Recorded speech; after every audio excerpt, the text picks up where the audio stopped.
everything, Adam. The work we're doing is good. We're helping people overcome their physical limitations. Yeah, except most of our clients seem to be DoD. The year is 2027, a time of huge technological advancements, namely augmentations to literally change a human being. Be it better limbs, increased sense of awareness, That make you think faster, react quicker.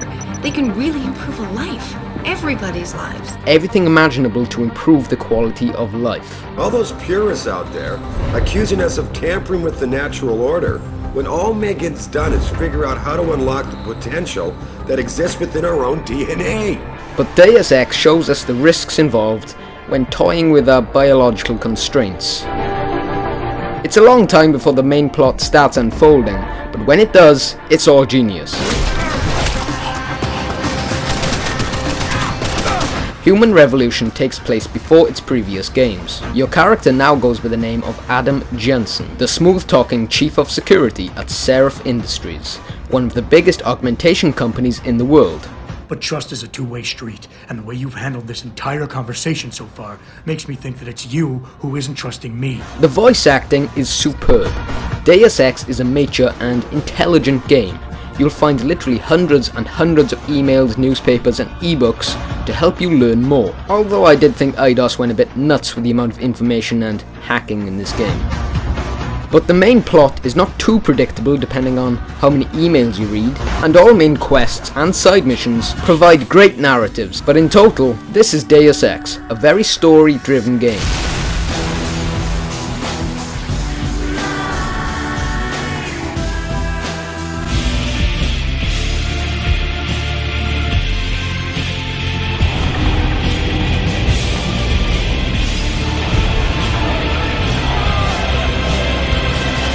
So on to graphics and design. The game reminds me of that style, Blade Runner. Some would say RoboCop.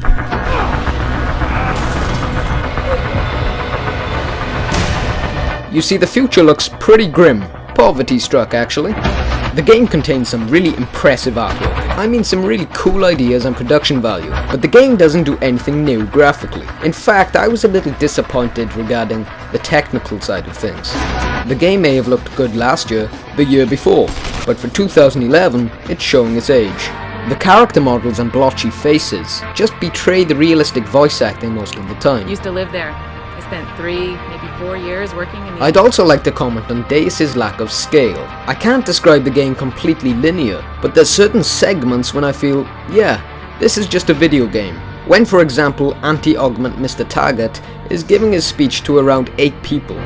And when a riot breaks out, yet we're the masses of people looking to tear down the doors of Seraph Industries. But boy, do the guns and sound effects sound impressive. From the soundtrack, weapons and background effects, it felt real. So the game takes you across 2 hubs in each city, being Detroit and China. There will be the briefest of moments in Singapore and Montreal, but the game's structure and style feels very unique, which I'll tackle in the gameplay section. But to sum up the graphics section, there are times when you've got to admit how cool or creative some aspects of design or how these augments look. But this will be the only section Deus will not truly excel in.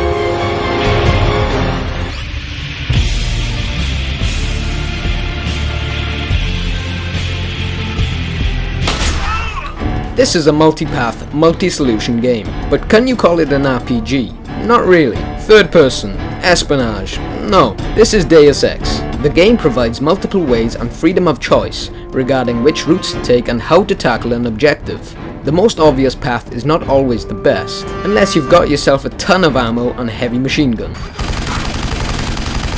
So the game provides multiple paths, such as vents, destructible walls, hackable terminals. But key to all of this is the augmentations. One route may require some heavy lifting of crates, so of course you buy the augment.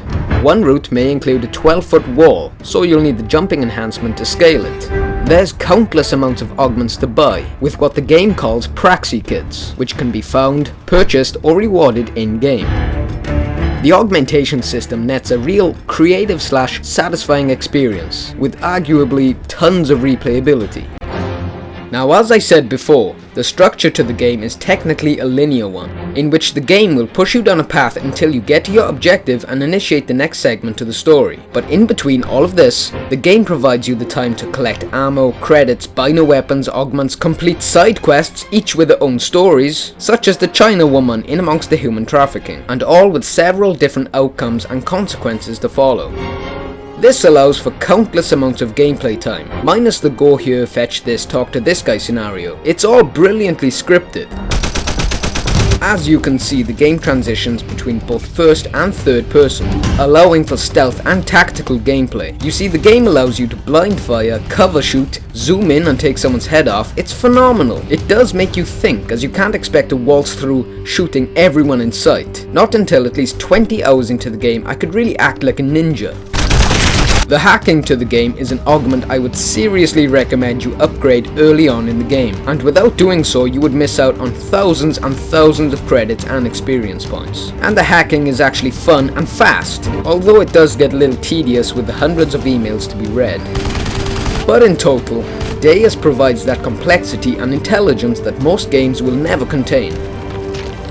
This is a game that wants you to take your time. It wants you to read into and think about its story. Its RPG elements could be expanded to allow the player to mold the story and chance how they would want it, but it's a terrific and addicting experience overall.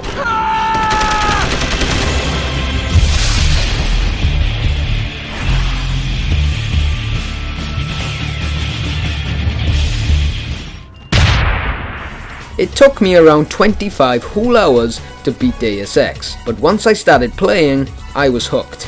There's a fair variety of weapons and items to utilize, such as the basic pistol and stun gun. But all these weapons can be upgraded with perks, such as increased damage and bullet curving. And it's all brilliantly tied in with the inventory system, which lets you organize your weapons and items. The boss battles I thought were simply amazing fun, or at least to start with. In my playthrough, every boss I got to became more and more easier until the last single augment boss I beat first time. But like I said, it took around that time for me to become this super ninja I was going for. So let's wrap this review up in saying the graphics are good, not brilliant. The design is kick-ass and immersive, from China, Detroit, and all over the place. It does really feel like an excellent world, though in my opinion lacks the scale to compete with the amount of depth and brilliance the main story is going for.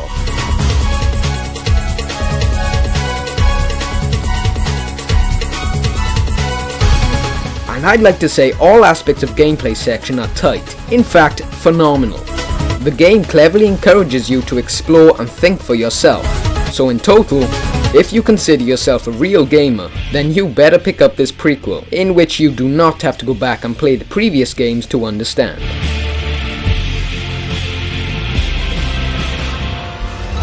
This has been Jazz for JazReviews, and this has been Deus Ex Human Revolution, developed by Eidos Montreal, published by Square Enix. I hope you liked the review, but for now, I'll leave you with the scores, and thanking you for watching.